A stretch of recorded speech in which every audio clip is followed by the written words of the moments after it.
Then tell me, how shall we sing the Lord's song in a strange land? We've been taken captive by the evil one at hand. Good morning, everyone. Hope you're having a blessed day. And we're going to be talking about covenant. We're going to talk about ancient covenants, give you a little history and update on that, help you to understand it better. What is a covenant? That's the first question. What is a covenant? A covenant is some form of agreement between two parties, most of the time with conditions. And it was confirmed either by an oath, by a solemn meal, or by sacrifices, or by some other dramatic act, and which we will talk about a few. When God came to Abraham, all the elements of the covenant already existed, and the Abrahamic covenant that people of that day and time understood as a covenant.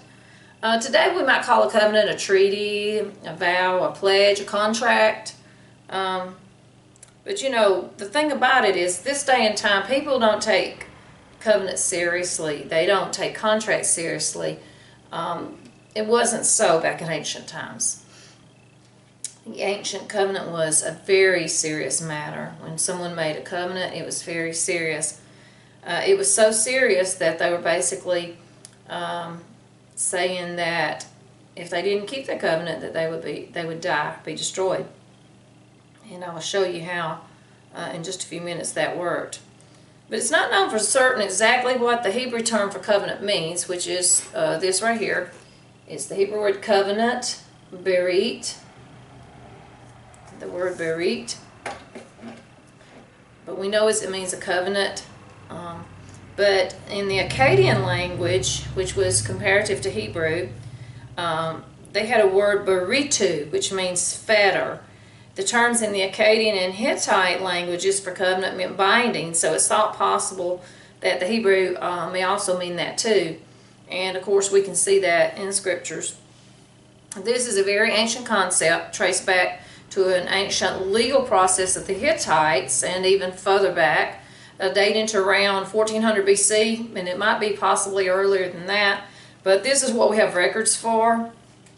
I don't have the records, but people do have the records if you study the ancient Hittites and the Arameans and the Assyrians and different ones as you go back in time. But the scriptures start out basically with an ancient covenant, and actually Genesis 1:1 in the Hebrew, it's Bereshit bara Elohim Hashemayim va'et haaretz, and that means in the beginning created God the heavens and the earth. And we see in that covenant, because the word bara, Bereshit bara, in the beginning created, bara, it means to create, it also means to eat, it means a compact, and it's where we get the word berit from. Berit actually comes from the word bara. So we know that in berit, covenant, in the sense that it means covenant, it goes back to the cutting of sacrificial animals and cutting covenant with someone. And our King James translates it as making a covenant, but if you'll study that out, kerit bara, it means to cut a covenant, not make a covenant, cut a covenant. And I don't know why it was translated make. It could mean make, I suppose, but when you really, really get down to the term of that word in Hebrew, it means to cut. And it goes back to the idea of them cutting the animals up for sacrifice. And it's actually the second word that's used in the scriptures. So we know through this that there's some form of covenant going on in the very first verse of the Bible. The very first sentence of the Bible, actually the second word of the Bible, lets us know there's some form of covenant going on. I'm not going to get into that because that's actually another lesson for another day, but I just want you to understand that bereed is the idea of covenant, and it means covenant, and it has to do with cutting, it has to do with a fetter, it has to do with binding. And you know, a person who Basically, he makes a covenant with the devil. You might say, well, I haven't made a covenant with the devil. If you're sinning, you've made a covenant with the devil, whether you realize it or not. Because you give the devil an inch, he'll take a mile. But covenant means to bind or fetter. And, you know, when you cut a covenant with the devil, you open up the door, just a small place for him. He will bind you. He will bring strongholds into your life that you cannot get away from without the help of God. Once you have made a covenant with the devil or cut a covenant with the devil, and he has taken you into bondage, he has fettered you and bound you up, it takes the Spirit and the presence of God to get you loose. You've got to cry out to God, and you can't just say, well, God help me, deliver me. You have got to get serious with God and say, God, I need deliverance. And you stay on your knees and your face before God until you get deliverance. And God will do it. I know he will, because he's done it in my life. He's done it in my life. I can remember closing myself up inside the door and saying, God, I'm not leaving this room until this thing that's come against me is gone. And God did it. And he'll do it for you. Okay. God planned for covenant even before he created the world. What's the thing about Adam and Eve when they sinned? How that they were clothed with the skin. It doesn't say whether God killed this animal or if he took the wool of a lamb and made a coat for them. Many believe that it was a sacrifice, and that would really make sense, because God often gives shadows all through the scriptures. He gives shadows of the Messiah, the anointed one to come, Yeshua, Jesus, the Christ. And so it would make sense that it was a sacrificial animal that God killed, and in doing so, he was cutting a covenant with Adam and Eve. And later on, in one point, we're going to be talking about the name of God and how important that it is with covenant. But for now, we're talking about covenant, so we're going to get on with that, and when we get to that point, we will cross that bridge when we come to it. Okay, so we're looking at some form of covenant here in the garden, at least a shadow of it. God's whole redemptive plan hinges on covenant. It's like the hinges on a door. You cannot have a door and be able to come through that door if you don't have hinges that will open up that door. And so covenant is like the hinges on a door. You can't get through without covenant. You can't get to God without covenant, being part of that covenant. And that's also another lesson for another day, but just want you to understand that. To understand why the Bible uses the phrase to cut a covenant, you've got to understand the ancient idea of covenant. In the ancient covenant, they would dig a ditch, and they would cut up an animal, not like halfway this way, but halfway down like this, where they had two exact halves. In other words, the halves looked alike. And they would lay one half on one side of the ditch and one half on the other side of the ditch.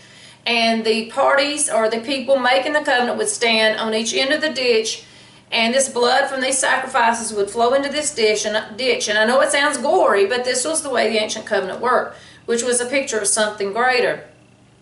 But they would stand and they would say, if I break this covenant, may I be like these animals. In other words, may I be destroyed. May my body, my life's blood flow out of my body and leave this earth. And so they were very serious about covenant. They did not do it lightly. They did not make it lightly. They thought about it for a while before they did it. They decided this was what they truly wanted to do, and then they did it. But if we want to understand God's redemptive plan, we really, really need to understand covenant. A lot of people teach about the covenant of God. Most people don't even know what a covenant is. And if they compare it with a contract, it doesn't get the full extent of how important covenant is in Scripture, because people don't honor covenants today. They don't honor contracts. They don't honor vows or pledges today. People just make a vow and break it like that. They make a contract, they buy a car, and they keep it a month, and they let it go back. The bank gets it. That's why this country's in such debt, because people don't honor their vows. They don't honor their pledges. And that was a big no-no in Scripture. So we need to understand covenant if we want to understand what Jesus Christ really did for us on Calvary. If we really want to know what the price the Messiah paid for us, we've got to understand covenant. And then it all begins to make sense. Then we begin to realize that what he did was covenant. That's why it's called a new covenant. To understand why the Bible uses the phrase to cut a covenant, you've got to understand the ancient idea of it, as I said. Now, there were three basic reasons to cut a covenant with someone, and you've got to realize the terminology that indicates blood covenant. There were other covenants in Scripture. There was a shoe covenant. There was a salt covenant. rock covenant. There are many covenants in Scripture, but they all go back to the blood covenant. It was often used to control conquered foes' activities. The covenant was they were bound to the nation or the king who possessed absolute authority over the conquered nations. It's obvious the Bible knew about and practiced these covenants. Then the three reasons for ancient people to make a covenant was: 1, 2 people or parties who live side by side, one weak, one strong, in war. The weak seeks to cut a covenant with this stronger party to preserve their people, to preserve their tribe, to preserve their nation. 2, another would be to make a business deal to ensure that one didn't take advantage of each other, kind of like we do today, and not keeping our contracts. 3 was for the sake of love or close friendship with someone. If you wanted to become a blood brother with someone, and we'll talk about that later too. We'll talk about each of these as we go along. But these were the 3 reasons why that someone would cut a covenant with someone else. And we're going to stop right there for now, and we'll come back and teach you a little more later.